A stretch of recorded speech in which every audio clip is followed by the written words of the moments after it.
Chers amis, bonsoir. Nous sommes le 8 janvier 2025. Vous êtes sur Paix et Guerre pour une 53e mondoscopie. Je commence tout de suite par vous dire de liker, de vous inscrire à la chaîne. C'est pas compliqué. Vous inscrivez, vous appuyez sur la petite cloche pour avoir toutes les notifications et de partager bien sûr cette vidéo si elle vous a intéressé. Et de me faire des commentaires parce que j'adore, et de rejoindre le cercle des amis de Paix et Guerre où vous avez des contenus exclusifs, les clés du monde, le grand direct une fois par mois, les clés du monde toutes les semaines et je vais en faire de plus en plus, avec un tarif unique désormais, le plus bas des deux précédents. Donc j'espère que ça vous attirera nombreux pour nous rejoindre dans le cercle.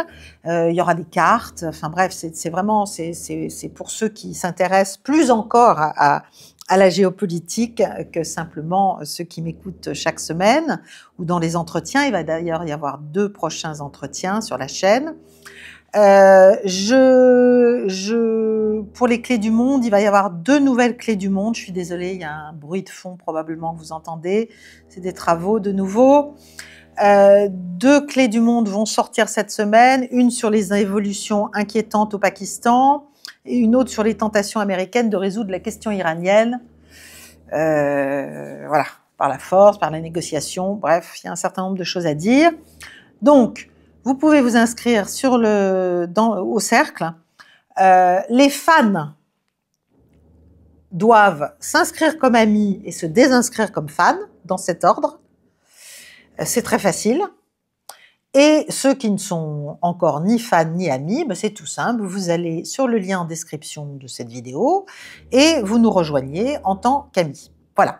Alors, aujourd'hui, je consacre notre émission à un sujet très important parce qu'en fait, il couvre tout. Et il va devenir, à mon avis, crucial cette année. C'est l'élaboration possible par les États-Unis d'une véritable grande stratégie qui pourrait conduire à un accord global, en fait, avec la Russie. Je vais vous expliquer pourquoi, comment, sur quelle base, et ça aura bien sûr des incidences sur ce qui se passe évidemment en Ukraine, mais aussi au Moyen-Orient, mais aussi en Asie. Ça va être difficile avec ce bruit, mais bon.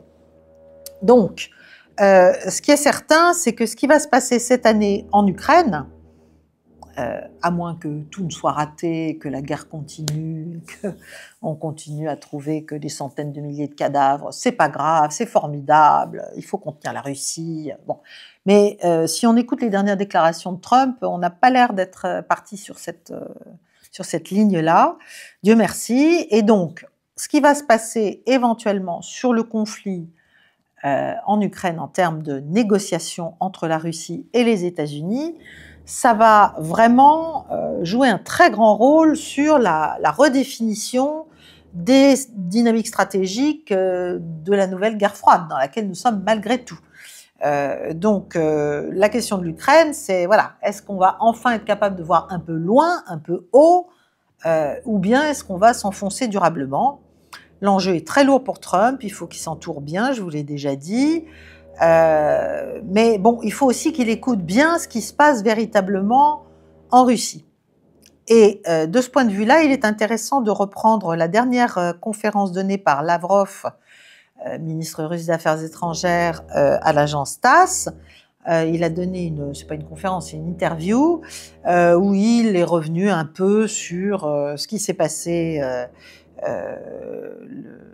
l'année dernière et ce qui pourrait se passer cette année. Bon, d'abord, il a mis une croix claire et nette il a douché les espoirs de Trump sur son plan de geler le conflit, de ne faire que repousser l'entrée de l'Ukraine dans l'OTAN et de mettre une force de soldats de maintien de la paix de pays de l'OTAN en Ukraine. Il a rappelé que tout ça était évidemment sans objet du point de vue russe et impossible, inadmissible, et que Poutine avait clairement déjà expliqué quelles étaient les bases minimales de discussion en juin dernier, etc., pour mettre fin à l'opération spéciale.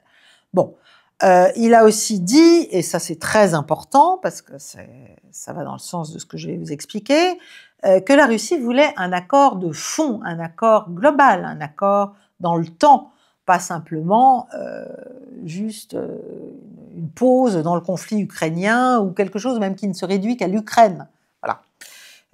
Il a dit que néanmoins c'était pas gagné, hein, parce que évidemment il y avait quand même un consensus bipartisan aux États-Unis pour continuer à tout faire pour imposer la défaite stratégique de la Russie, n'est-ce pas? Et que donc Trump, il nageait à contre-courant et que c'était pas facile.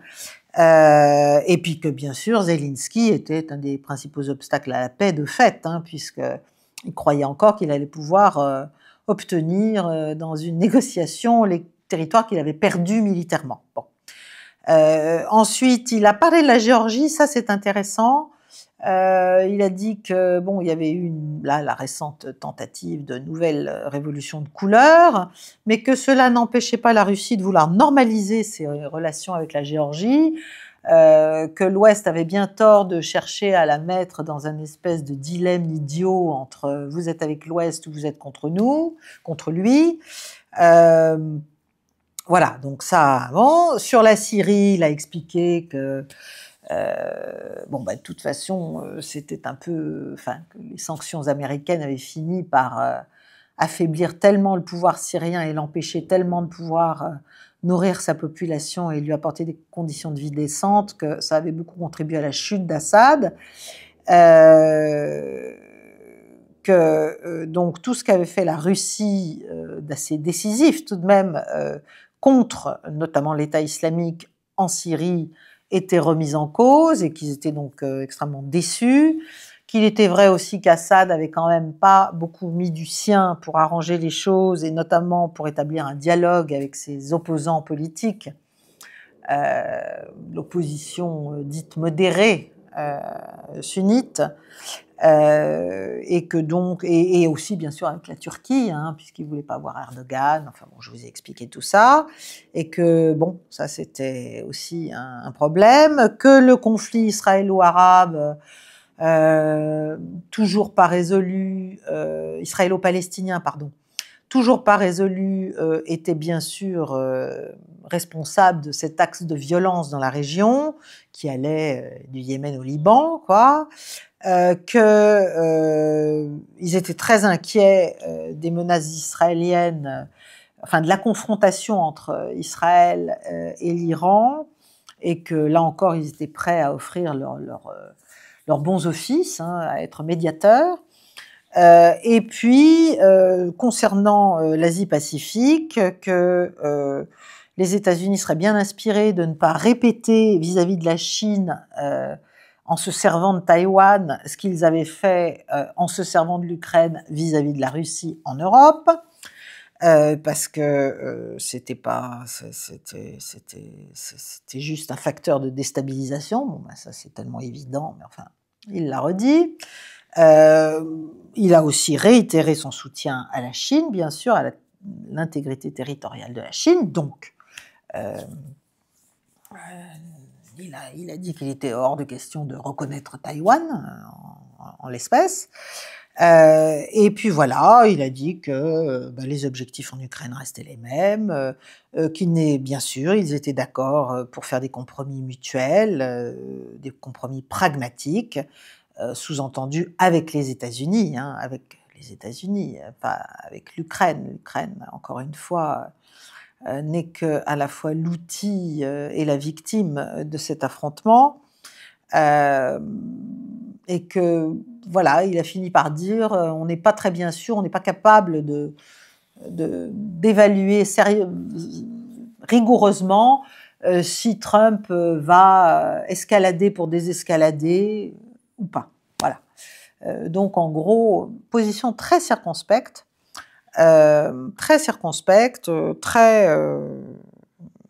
voilà, on est sur les intérêts de base de la Russie et ça, on a bien l'intention de les protéger.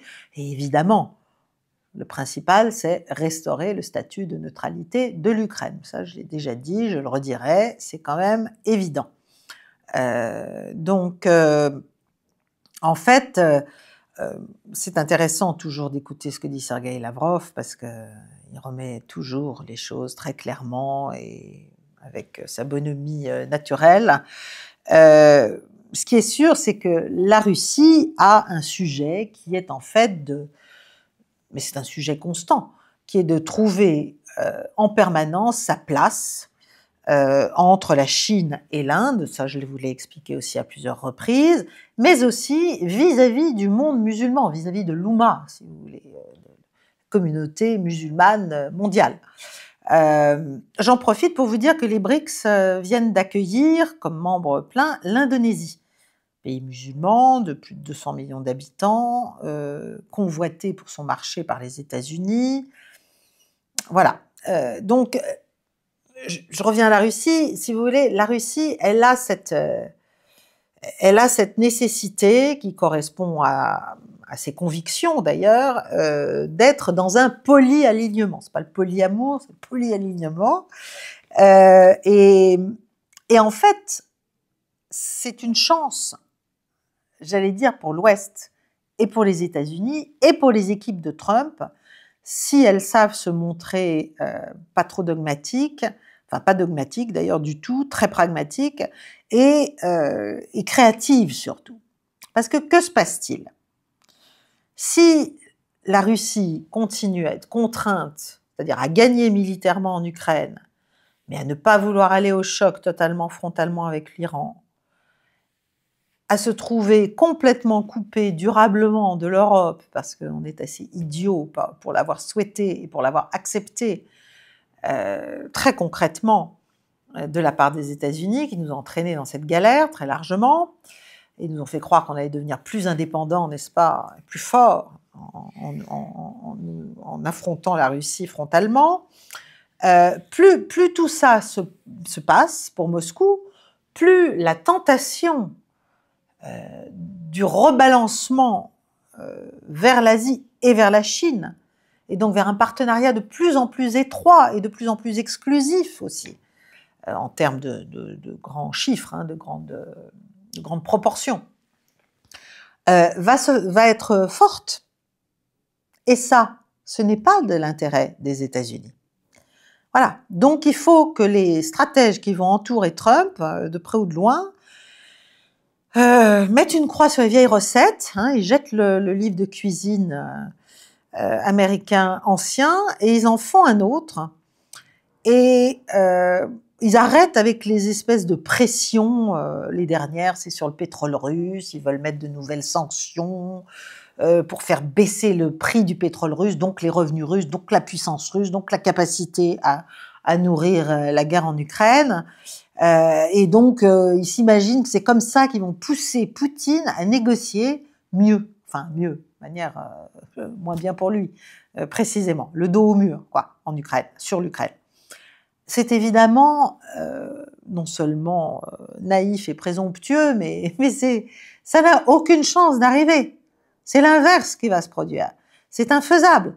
D'abord parce que pour faire ça, il faudrait donc, pour mettre des sanctions, ça va faire monter les prix du pétrole. Si on casse encore, si on sort la Russie du marché, si vous voulez, ça ferait plutôt monter les prix du pétrole. Donc leur idée, c'est de pousser les Saoudiens à compenser pour que les prix ne s'envolent pas, parce qu'il ne faut pas non plus qu'ils s'envolent trop, à compenser et à mettre quelques millions de barils de plus jour sur le marché. Mais les Saoudiens n'ont aucun intérêt à faire ça, parce qu'eux non plus ne veulent pas que les prix baissent trop. Eux, ils ont des projets pharaoniques qu'il faut quand même financer, et ils ont quelques difficultés économiques, donc c'est pas du tout de leur intérêt. De la même manière, la Russie, elle produit un pétrole très peu cher. Elle est très vite bénéficiaire, si vous voulez, de son prix du baril, alors que les États-Unis, les producteurs américains, s'ils veulent devenir le premier producteur mondial, ils ont quand même besoin d'un prix minimal. Donc pas trop haut, pas trop bas, mais quand même autour de 45 ou quelque chose comme ça. alors que la Russie, c'est plutôt vers 10-15, si ma mémoire est bonne, mais voilà, à vérifier très précisément, sans doute. Donc c'est complètement stupide de vouloir faire ça, ça va juste, si les États-Unis continuent avec ces politiques de sanctions, comme s'ils pouvaient contraindre les autres, et contraindre la Russie surtout, ça va juste renforcer encore le lien de Pékin avec Moscou. C'est tellement logique. Donc, quel est l'intérêt américain? Quel est l'intérêt américain? Eh bien, c'est d'arriver à se désengager du théâtre ukrainien et même de l'Europe d'ailleurs. Donc c'est pour ça qu'ils sont en train depuis plusieurs mois de transférer le bébé, le dossier, enfin je sais pas comme vous voulez l'appeler, le fardeau, la patate chaude ukrainienne aux Européens qui sont assez suicidaires pour trouver ça formidable, pour trouver que c'est une occasion de renforcement des dynamiques européennes, etc., etc. Pour se consacrer à quoi? À son pivot vers l'Asie qui a été interrompu par cette affaire ukrainienne en fait. Et comment faire? Eh bien, il faut en revenir au découplage de la Russie avec la Chine. C'est un serpent de mer, mais c'est un angle important, mais très délicat à manier pour Washington et aussi d'ailleurs très aléatoire, très aléatoire. Donc, il faut aider, en fait, pour être clair, il faut aider la Russie à avoir un bon accord en Ukraine, donc à pouvoir réinitier un rapprochement énergétique entre la Russie et l'Europe,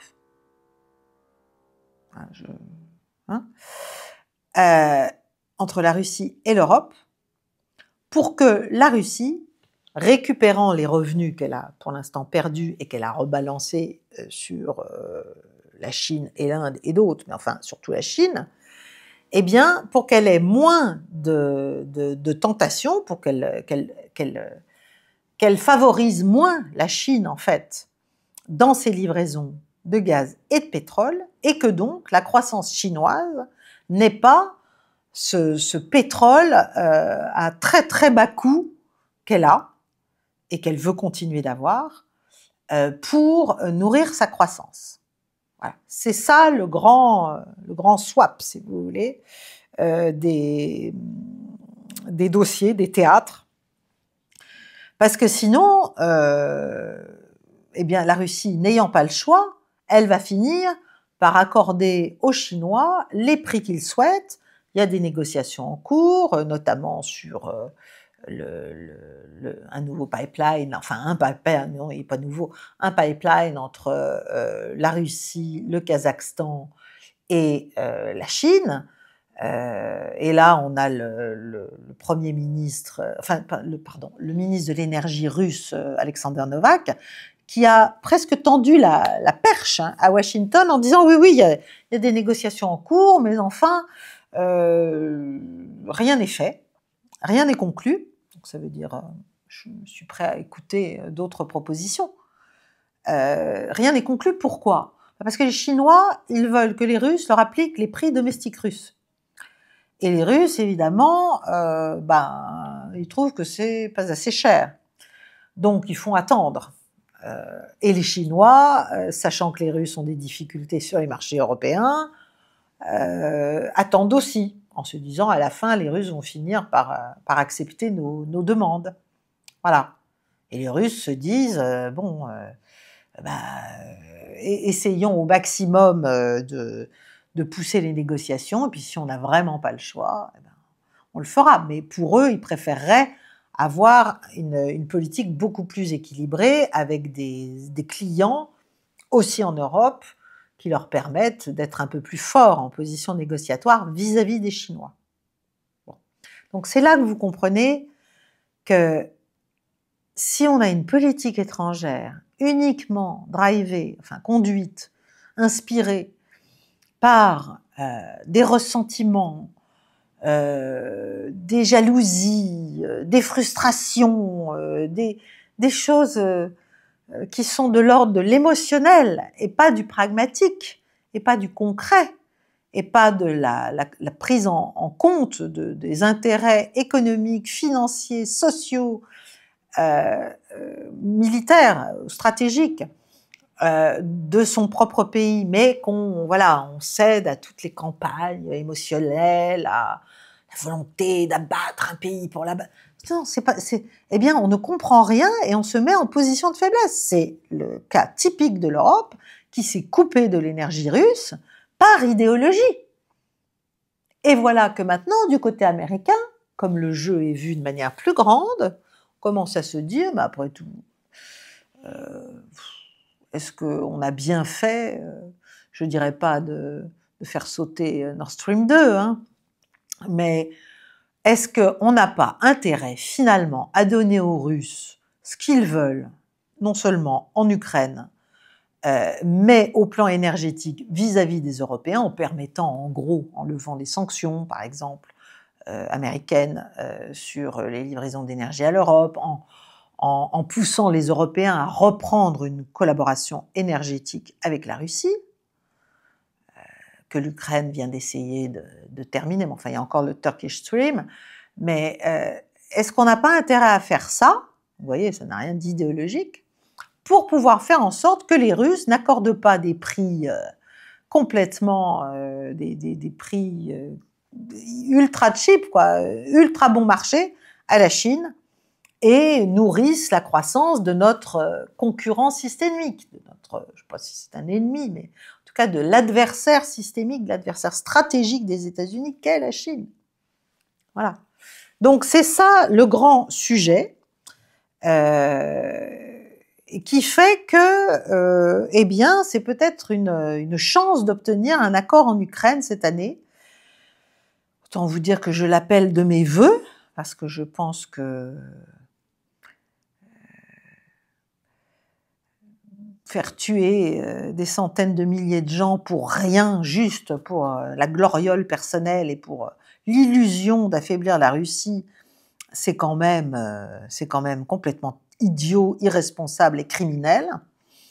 Donc, évidemment, l'Ukraine fera les frais, entre guillemets, de cette vision grand angle des intérêts de l'Amérique first, là pour le coup, pour Washington, donc, qui permettrait à la Russie d'avoir une alternative à la dépendance accrue à la Chine, la dépendance commerciale accrue à la Chine en matière d'énergie.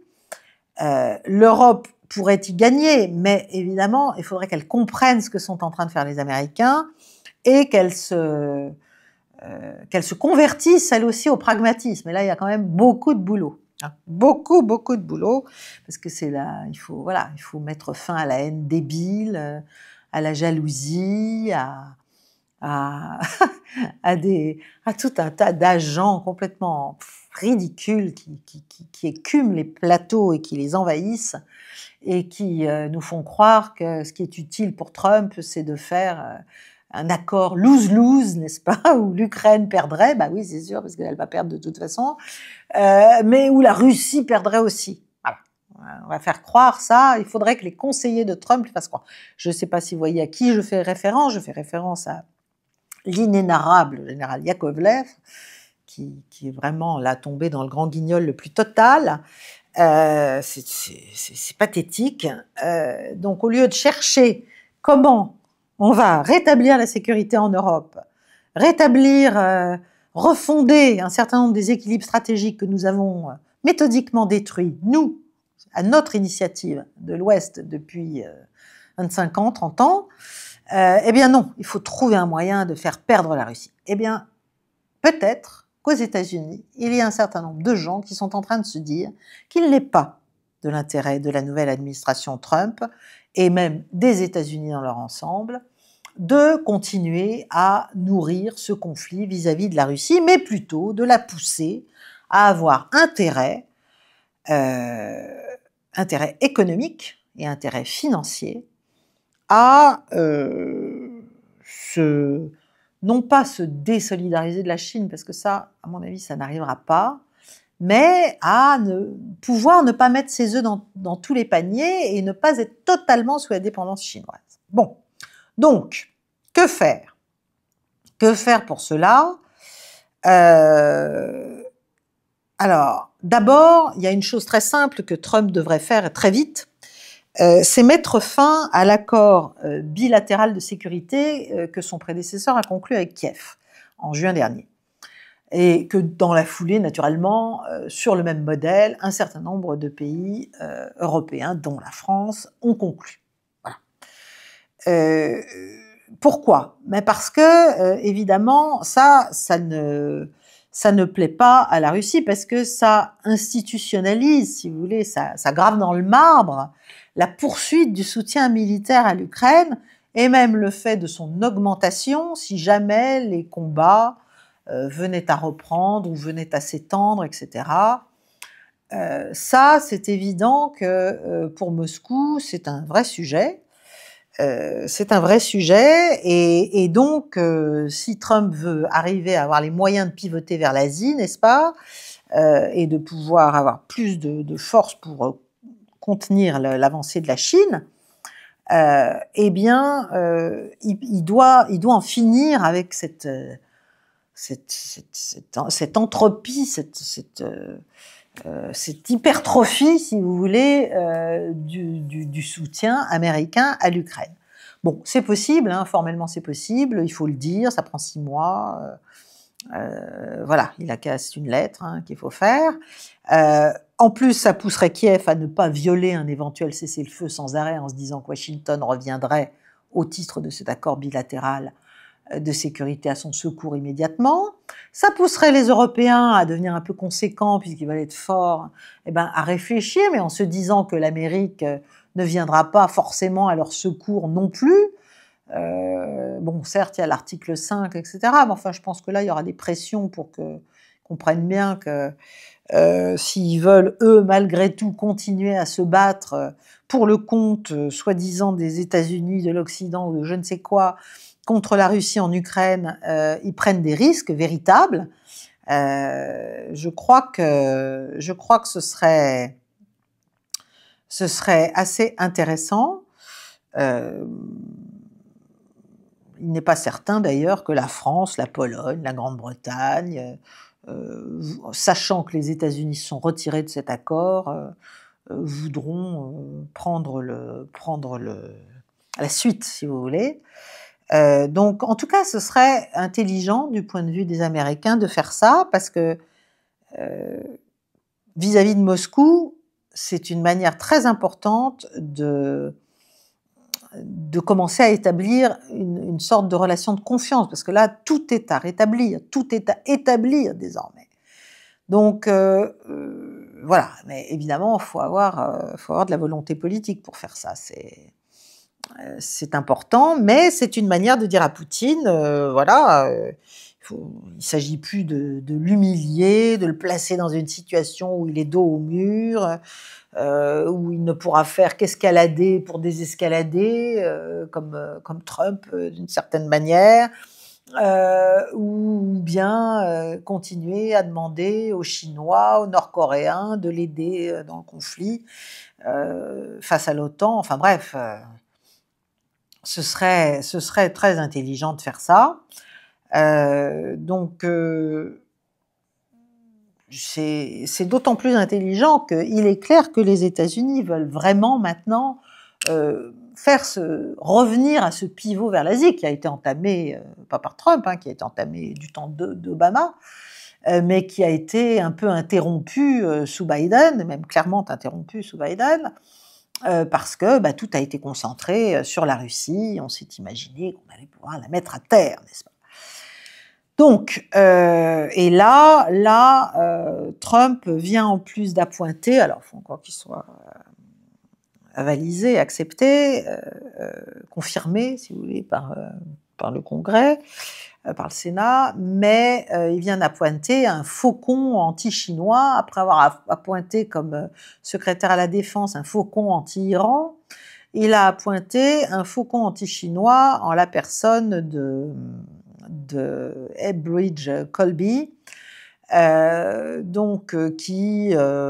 qui considère que les États-Unis doivent empêcher la Chine de considérer que Taïwan fait partie d'une seule Chine, si vous voulez. Mais enfin, quand même, à ce jour, Taïwan est reconnu par les États-Unis comme faisant partie de la Chine.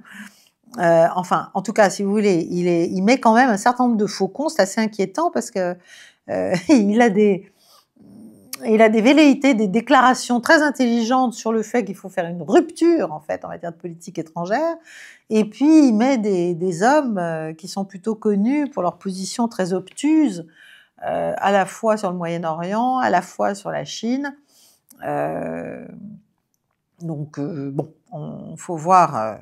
Revenons à ce scénario de mise en œuvre d'une diplomatie d'une politique étrangère un peu créative en matière énergétique par les États-Unis, qui pourrait donc aboutir à un véritable grand accord russo-américain. Donc, l'idée, c'est d'offrir à la Russie un accord, enfin les termes d'un accord honorable en Ukraine, sur l'Ukraine, avec des sanctions sur l'énergie, sur les livraisons russes qui seraient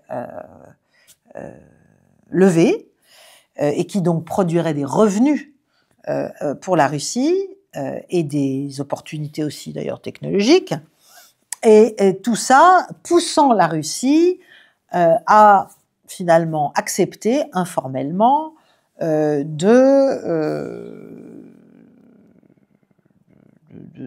priver la Russie d'un accès très très très bon marché à son pétrole et à son gaz pendant des décennies. Bon, voilà. Donc si vous voulez, là, il y a plusieurs niveaux. C'est là qu'on se rend compte que l'Ukraine, c'est un sujet. Enfin, quand même, il y a quand même la relation États-Unis-Chine et la compétition États-Unis-Chine. Donc, Novak, comme je vous l'ai dit, a tendu une perche en disant que pour l'instant, voilà, rien n'est encore réglé, rien n'est encore réglé, et la Russie attend que les Chinois acceptent des prix sérieux, proches des prix du marché en fait, un peu que voilà, enfin oui, que la Chine accepte ça. Mais pendant ce temps, les Européens, évidemment, si on ne les pousse pas, parce qu'il y aura que des pressions américaines pour les pousser, et ça ne pourra se faire d'ailleurs qu'après la fin de l'opération spéciale, eh bien, ils n'ont pas l'intention de reprendre leur livraison de gaz, leurs importations, si vous voulez, de gaz russe. Donc là, il va falloir que les États-Unis tordent le bras des Européens s'ils veulent faire ce grand accord. Donc ça c'est un vrai sujet. Donc ils auront besoin de l'accord américain pour le faire, parce que c'est comme ça. Et la Chine, elle peut attendre pendant assez longtemps, jusqu'à ce que la Russie accepte ses demandes en termes de prix. Donc voilà, la Russie est en mauvaise position de ce point de vue-là. Si vous voulez, énergétiquement, autant militairement sur le théâtre ukrainien, bon, la Russie est plutôt en bonne position. Autant au plan énergétique mondial, elle a quand même des préoccupations qui touchent à ses revenus pétroliers et gaziers à moyen terme, et à ce qu'ils vont devenir et aux dépendances que cela crée.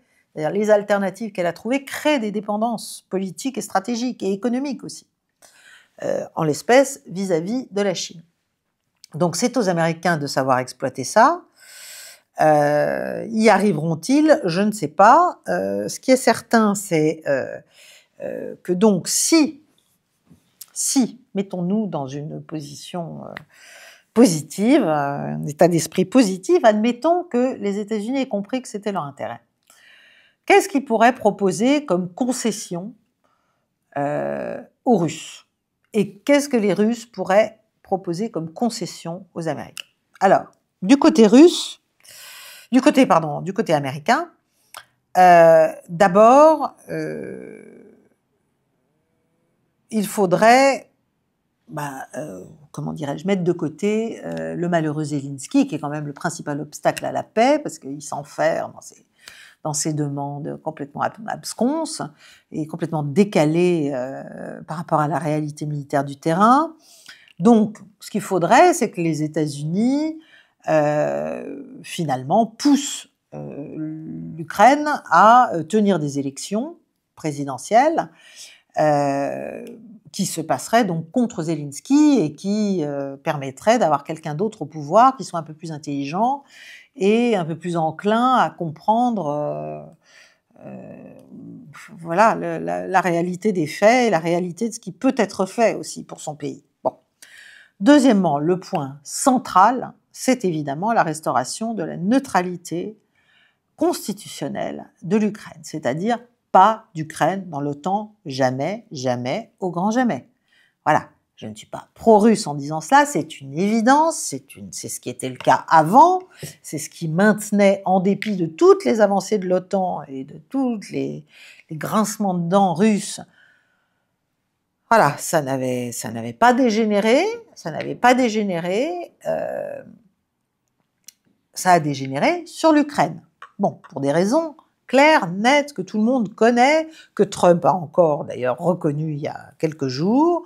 Il a reconnu que quelques jours avant le début de l'opération militaire spéciale, Biden avait finalement dit que en fait, l'Ukraine pourrait, il avait dit oui, puis il avait dit non, puis finalement il avait dit oui, l'Ukraine peut rentrer de nouveau dans l'OTAN, voilà, et que tout ça avait déclenché ce qui s'est passé. Il faut quand même le reconnaître, c'est une évidence, tout le monde le sait.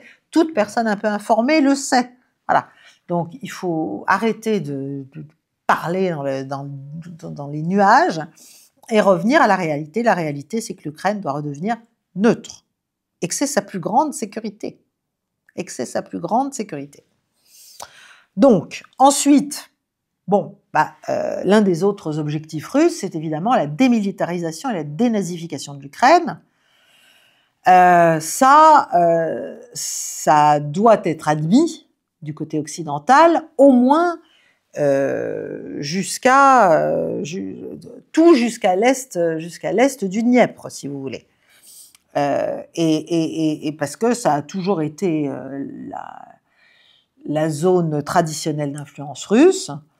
Le reste, c'était le côté polonais. Donc, il faudra aussi d'ailleurs que les Russes acceptent qu'il n'y ait pas de démilitarisation et de dénazification, peut-être, qu'il va rester plein de bandéristes et d'Azovmen à l'ouest du Dniepr. Bon, mais à l'est, en revanche, voilà, il faut que ça s'arrête, quoi. Il faut qu'il n'y en ait plus. Bon. Donc ça, c'est un vrai sujet. Bon, ensuite, ce qu'il faut, c'est que s'il y a un cessez-le-feu et donc une force de maintien de la paix, de maintien de la paix, évidemment, c'est pas avec des soldats de pays membres de l'OTAN, ça, la Russie ne l'acceptera pas, c'est évident. Donc, si vous voulez, si on veut discuter, il faut discuter sur des bases sérieuses. Si on discute avec des attendus complètement fous, complètement irrationnels, dont on sait que l'autre ne peut pas les négocier, ne peut pas les admettre, bon, ça sert à rien, continue à nous battre. Bon. Donc, voilà, il faudra que ce soit des soldats de la paix, mais de pays non occidentaux.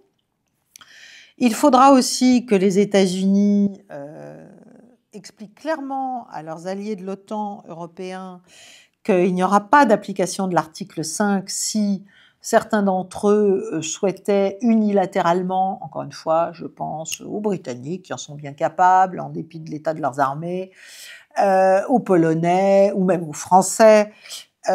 S'il y en a certains qui décident de mettre des troupes en Ukraine, eh bien, les États-Unis et l'OTAN ne viendra pas à leur secours s'ils connaissent des problèmes. Bon. Que la Russie garde donc la Crimée et les 4 oblasts, même si il y a une partie, justement, par rapport au Dniepr, pour les oblasts de Kherson et de Zaporojié, dont peut-être il faudra que la Russie accepte de les revendiquer formellement, mais de ne rien faire pour aller jusqu'aux limites administratives de fait, qui sont de l'autre côté du fleuve. Et puis, bien sûr, on en vient aux questions énergétiques. il faut que les États-Unis, donc, approuvent une reprise, au moins partielle, des importations européennes de gaz russe pour faire ce qu'on a dit, pour faire cette espèce de swap stratégique, c'est-à-dire que la Russie récupère des revenus, la Russie récupère des clients, et la Russie a donc moins intérêt à se soumettre à toutes les exigences chinoises et à vendre son pétrole à vil prix et son gaz à vil prix aux Chinois. Bon. Ensuite, il y aura la question des avoirs russes qui ont été volés par les Européens notamment, pas tant que ça par les Américains, mais enfin c'était quand même une pression européenne, une pression américaine sur l'Europe pour le faire. Donc, on l'a fait comme d'habitude. Donc ça, là, il peut peut-être y avoir aussi des échanges de bons procédés entre guillemets. Surtout si les Européens souhaitent garder le contrôle sur la portion européenne des pipelines, par exemple. Bon, ça peut se faire en échange de retour des assets volés.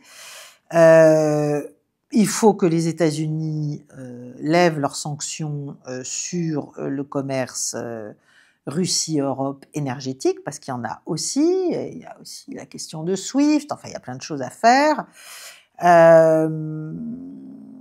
Il faut, voilà, d'une certaine manière, en fait, il faut que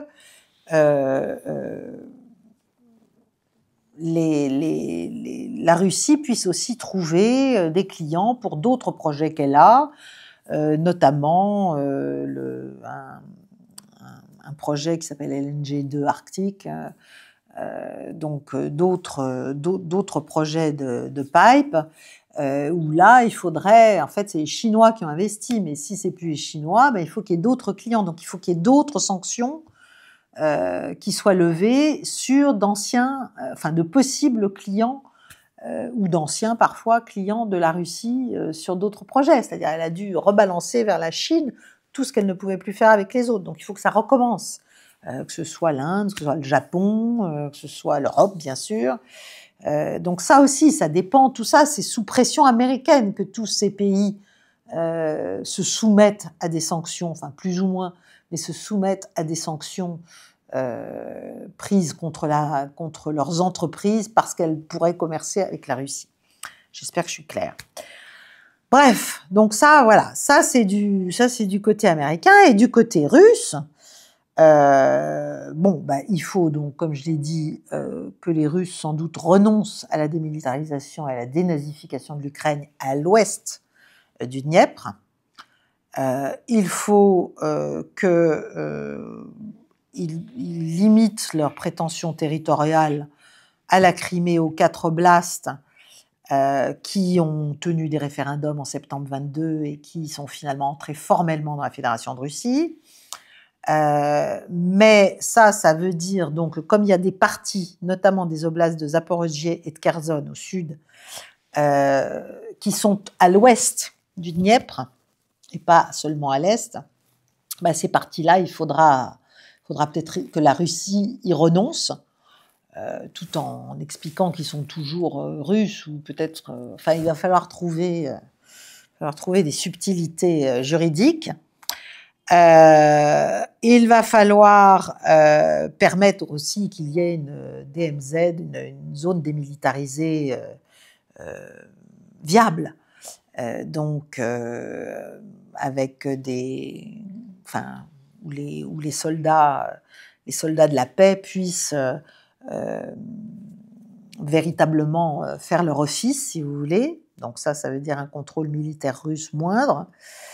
Ça veut dire peut-être aussi baisser un peu la voilure et la posture concernant leur flotte en mer Baltique, en mer Noire. Ça, je ne sais pas si ça marcherait, mais bon, contre plus de liberté pour le développement de leur flotte arctique et pacifique, mais ça c'est assez compliqué. Et voilà, et aussi accepter d'arrêter d'avoir des projets supplémentaires comme l'Altai Pipeline, etc., projet de construction de nouveaux pipelines vers la Chine, parce que c'est ce que craint l'Amérique. Voilà.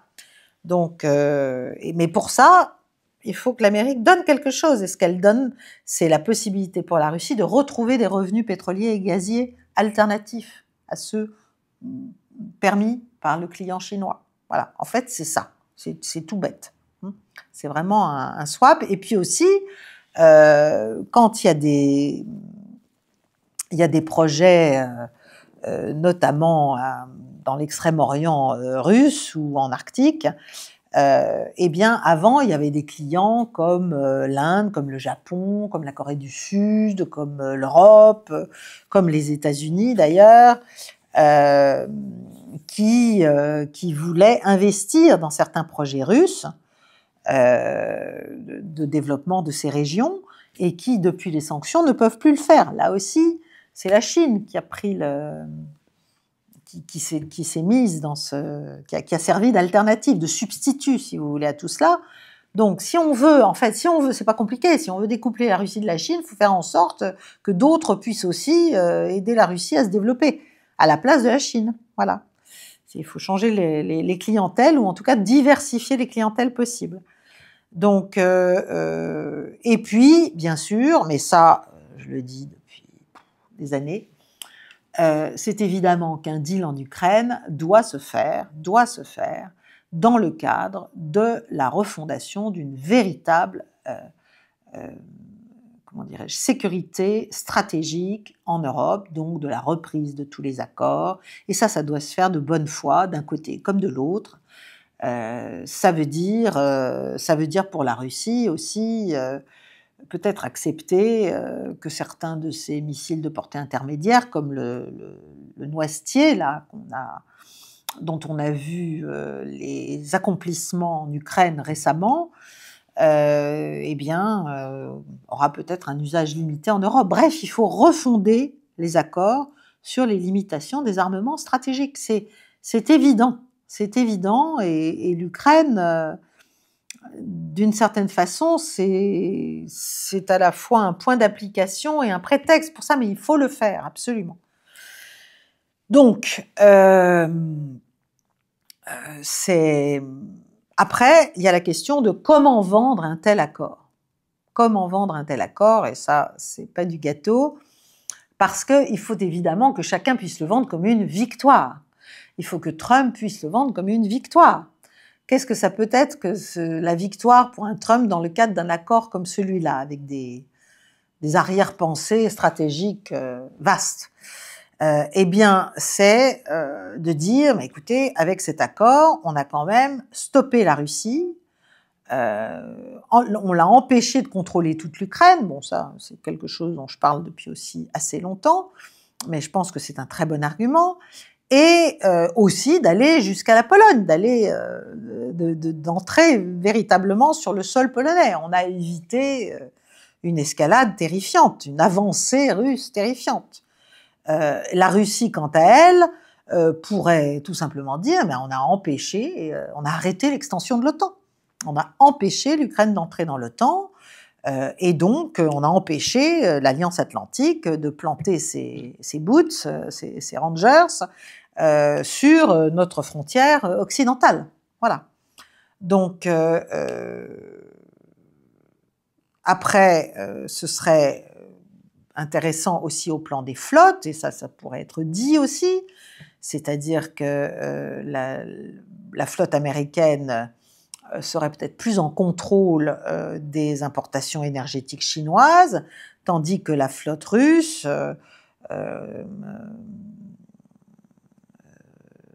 pourrait aussi agir dans ses zones habituelles de déploiement, mais en tout cas, il y aurait une pression russe qui serait enlevée sur l'Europe. Bon, donc ce serait un win-win deal, un accord gagnant-gagnant, et non pas, comme le brillant général Yakovlev le dit, un accord perdant-perdant. C'est pas ça l'idée quand même. Si vous voulez, non, on peut pas dire ça, on peut même pas le souhaiter, c'est complètement stupide. Voilà, la clé, c'est donc que les États-Unis conçoivent que la Russie doit quand même gagner quelque chose, surtout qu'elle a gagné militairement. Donc il faut que ça se transforme en victoire, non pas seulement politique, mais une victoire économique pour elle aussi. C'est un grand accord stratégique, comme tous les grands accords stratégiques, est un accord où chacun fait de grosses concessions, mais a aussi de gros gains. Voilà. Et chacun saurait qu'il a intérêt à le tenir, parce qu'évidemment, sinon, la Russie reprend ses pipes vers la Chine, et l'OTAN reprend son agression, son extension vers la Russie. Donc, si vous voulez, en fait, c'est assez simple, tout ça. C'est juste qu'il faut se baser sur l'idée d'un équilibre, pas sur l'idée d'une domination par écrasement, vous voyez, surtout quand on n'y arrive pas. Voilà. C'est un peu le sujet quand même. Pour l'Occident, c'est qu'on n'y est pas arrivé. Hein. On l'a voulu, on l'a souhaité, on l'a rêvé, mais on ne l'a pas fait.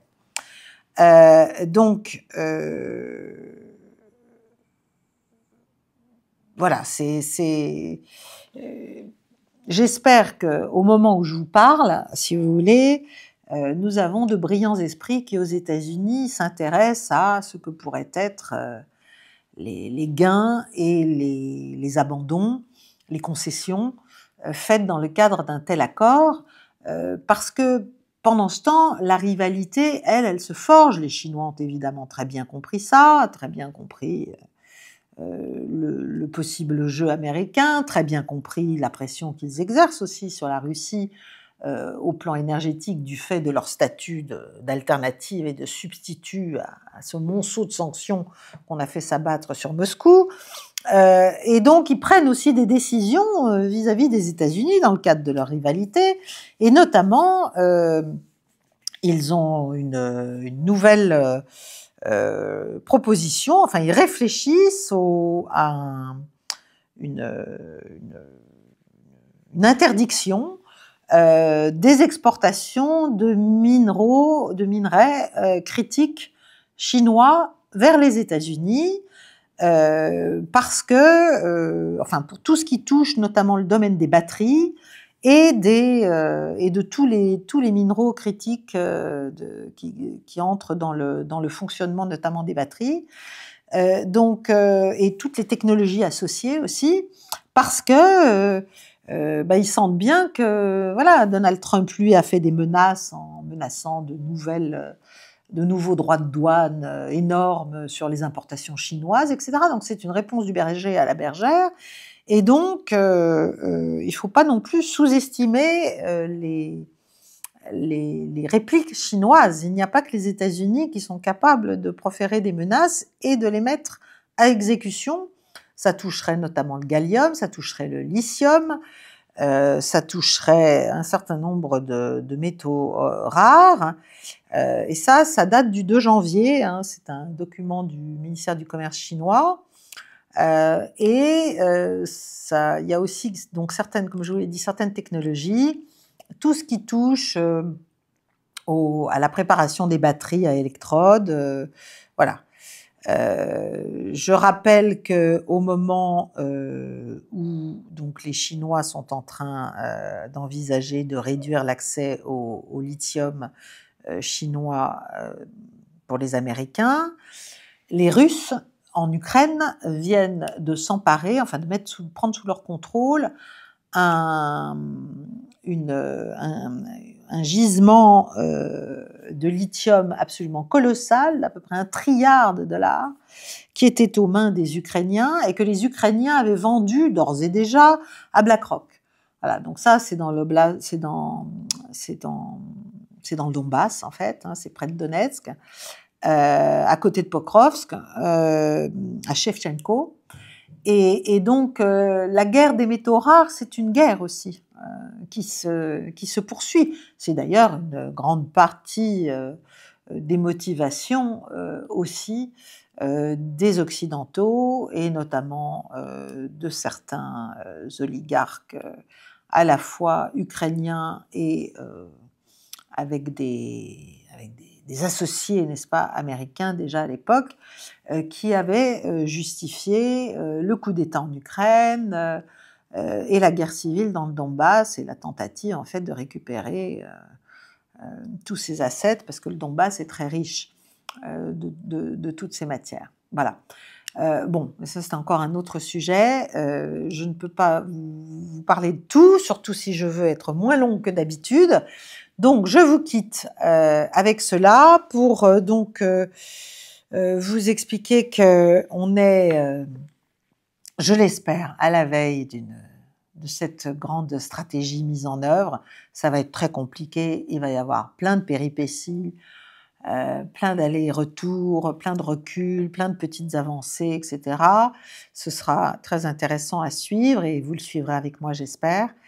Je vous remercie donc de liker, de partager cette vidéo, de nous soutenir. N'oubliez pas Tipeee qui existe toujours et qui nous est aussi bien utile. Je vous souhaite une très belle soirée, chers amis, et je vous rejoins la semaine prochaine pour une mondoscopie. Il y a aussi 2 entretiens qui vont être bientôt faits et qui seront publiés. Je voulais aussi vous dire, donc il y aura 2 clés du monde pour tous les nouveaux amis du Cercle Paix et Guerre et tous ceux qui en sont déjà membres. Voilà, qui seront d'ici quelques jours, d'ici 4-5 jours, en ligne. À très bientôt. Bonne soirée. Au revoir.